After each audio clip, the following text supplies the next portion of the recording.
పిల్లల్ని కనడం కూడా ఇప్పుడు వేలంపాటలో భాగమైందా? ఒక బిడ్డకు 30,000, ఇద్దరైతే 40,000.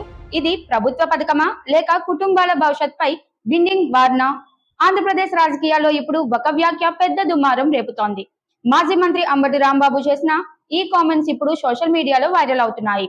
ప్రజలకు పిల్లల్ని కనమని డబ్బులు ఆఫర్ చేస్తారా? ఇది సంక్షేమమా లేక ఓట్ల రాజకీయమా? కానీ అసలు బాంబ్ ఇంకా మిగిలే ఉంది. అంబటి రాంబాబు నేరుగా నారా చంద్రబాబు నాయుడు అలాగే నారా లోకేష్ పేర్లు ప్రస్తావిస్తూ చేసిన వ్యాఖ్యలు ఇప్పుడు రాజకీయ వర్గాల్లో హాట్ టాపిక్ గా మారాయి. చంద్రబాబు వాళ్ళ అబ్బాయి లోకేష్ మాత్రం ఒక్క బిడ్డనే కన్నారు. ప్రజలకు మాత్రం 30,000, 40,000 అంటూ వేలంపాట పెడతారా? పిల్లల్ని కనమని చెప్పే నైతిక హక్కు చంద్రబాబుకు లేదు. ఈ ఒక్క మాటతో రాజకీయ వేదిక ఒక్కసారిగా హీట్ పెరిగింది. చాలా సార్లు ఆలోచించాను. ఒకప్పుడు కుటుంబ నియంత్రణ కోసం నేను పనిచేశాను. ఈరోజు మళ్ళీ పిల్లలి సంపద, పిల్లల కోసం మనం అందరం కూడా కృషి చేయాల్సిన అవసరం వచ్చిందని మీ అందరికీ తెలియజేస్తున్నా. అందుకని నేను ఇంకొక నిర్ణయం కూడా చేసుకొని నెలలో వస్తున్నా మీ దగ్గరికి. మూడో చైల్డ్కి 30,000 రూపాయలు పుట్టిన వెంటనే ఇస్తాం. 4వ చైల్డ్కి 40,000 రూపాయలు ఇస్తాం.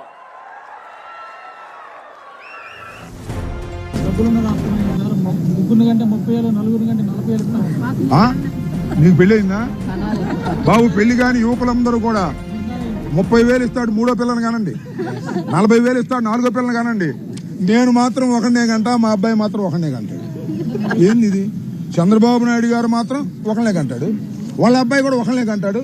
ఈ ఆయన ఇంకొక ఉన్నాడు, వాళ్ళ అబ్బాయి మనవడు, అతను కూడా ఒకనే గంట. రాసుకోండి, రేపు వాళ్ళ ఆస్తులు మాత్రం చెదరకూడదు, వాళ్ళ ఆరోగ్యాలు మాత్రం దెబ్బతినకూడదు. మీరు మాత్రం పెళ్ళైన కొత్త వాళ్ళు అందరూ ఇప్పుడు ఇద్దరు కంటే ఇంకోళ్ళు కానండి 30,000 ఇస్తాడు బాబు. జీవితాంతం బతకొచ్చు. మీ అబ్బాయిని పుట్టారు జీవితాంతం బతకొచ్చు. ఆయన్ని MBBS కూడా చదివించవచ్చు 30,000తో. అర్థమైందా? 40,000 ఇస్తాడు 4గో పిల్లల కంటే. ఇక చూసుకోండి, ఇక 40,000 పెట్టి అమరావతిలో 10 ఎకరాలు కొనుక్కోవచ్చు. ఎంత డబ్బు ఇస్తున్నాడే మీ దుంప దగ్గర ఏలంపాటు పెట్టాడు.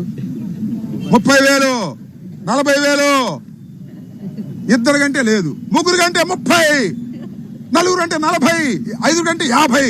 ఏంది ఏలంపాట? పిల్లల గంటానికి ఏలంపాట. నువ్వు మాత్రం ఒకనే గంటావు, మీ అబ్బాయి మాత్రం ఒకనే గంటాడు. ఏందా ఇది? నీకు ఆదర్శం? నీకు అసలు హక్కు ఉందా చెప్పే హక్కు? పిల్లల్ని ఎవరు గంటారు? ఆర్థిక స్తోమత బాగుండప్పుడు. ఆర్థిక స్తోమత బాగుండా కనలేకపోతున్నారయ్యా, ఎందుకంటే పెంచడం కష్టమైపోతుంది కాదా? అసలు పూర్వాన్ని స్కూల్లో చేర్చాలంటే ఎంత అవుతుంది? చదివించాలంటే ఎంత అవుతుంది? వాళ్ళ భవిష్యత్తు ఏంటి? ఏం అవసరం? కనండి డబ్బులు ఇస్తాడు. ఎందుకనేది? నీ దుంపదేగా. అందువల్ల మీరందరూ విలేకరులు అందరూ పెళ్ళైన వాళ్ళు ఎవరు ఉంటే యువకులు ఇద్దరు కంటే ఆపమాకండి, 3 వాళ్ళని కనండి. ఇంటికి మిమ్మల్ని కొడతారు అన్నారు. ప్రజలకు మాత్రం 30,000, 40,000 అంటూ వేలంపాట పెడతారా? పిల్లల్ని కనమని చెప్పే నైతిక హక్కు చంద్రబాబుకు లేదు. ఈ ఒక్క మాటతో రాజకీయ వేదిక ఒక్కసారిగా హీట్ పెరిగింది. కానీ ఈ వ్యాఖ్యల వెనుక ఉన్న అసలు రాజకీయ లెక్క ఏమిటి? ఇది నిజంగా జనాభా పెంపు కోసం తీసుకొచ్చిన ఆలోచన లేక ఎన్నికల ముందు కొత్త ఎమోషనల్ స్ట్రాటజీనా? ఒకవైపు ప్రభుత్వం కుటుంబాల భవిష్యత్ కోసం ప్రోత్సాహకాలు అంటుంటే, మరోవైపు ప్రతిపక్షం దీనిని రాజకీయ